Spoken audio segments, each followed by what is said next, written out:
జగన్‌కి ఎన్నికల ముందు వరుస షాక్కులు ఇవ్వాలన్నటువంటి కాన్సెప్ట్ కుటుంబం నుంచినే.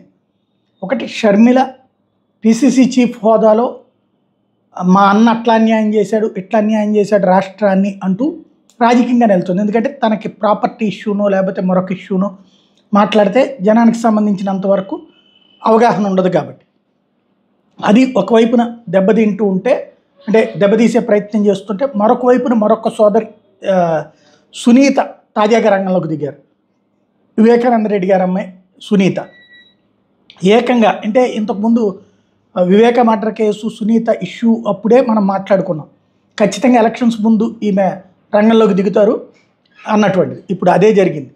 సునీత తాజాగా అడిగినటువంటిది తన అన్నకి ఓటెయ్యొద్దు, తద్వారా ప్రజలు తీర్పిమని. అంటే సిబిఐ దర్యాప్తుకి మా అన్నయ్యని అడిగితే ఫస్ట్ సిబిఐ దర్యాప్తు అడిగినటువంటి మా అన్నయ్య తర్వాత సిబిఐ దర్యాప్తు వద్దన్నాడు.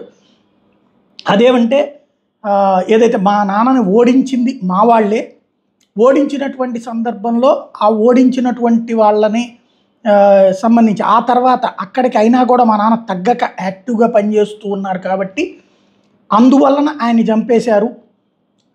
ఆ చంపినటువంటి వ్యక్తి అయినటువంటిది అవినాష్ రెడ్డి, అతనికి శిక్ష పడాలి, సిబిఐ దర్యాప్తు కూడా ఆపుకొచ్చారు కాబట్టి ఇప్పుడు ఆ అవినాష్ రెడ్డి ఈ వ్యవహారాల్లో మా అన్నతో అదే జగన్కి చెప్తే జగన్ ఏమో అతను బీజేపీకి వెళ్ళిపోతాడని నాతో అన్నారు. కాబట్టి అట్లాంటి వ్యక్తి మాట తప్పను మడమ తిప్పను అనేటువంటి వ్యక్తి ఇట్లా చేసినప్పుడు అట్లా అతన్ని ఎలాగా ఎన్నుకుంటారు. కాబట్టి అతన్ని ఓడించడం ద్వారా, అంటే ఇక కోర్టుల తీర్పుల కంటే ప్రజా కోర్టులోనే తీర్పు తనకు కావాలంటూ ఓపెన్ స్టేట్మెంట్ ఇచ్చారు. తద్వారా అంటే ఇంతకుముందే జగన్ సర్కార్ నిలదీయడం ప్రారంభించారు. ఇప్పుడు ఫైనల్ ఓపెన్ స్టేట్మెంట్ ఏదైతే మొన్ననే హూ కిల్డ్ బాబాయ్ అంటూ మాట్లాడుకొచ్చినటువంటి కాన్సెప్ట్ ఏదైతే చంద్రబాబు గారు ఉన్నారో దాన్ని ఫాలో అప్ అనుకోవాలి ఇది.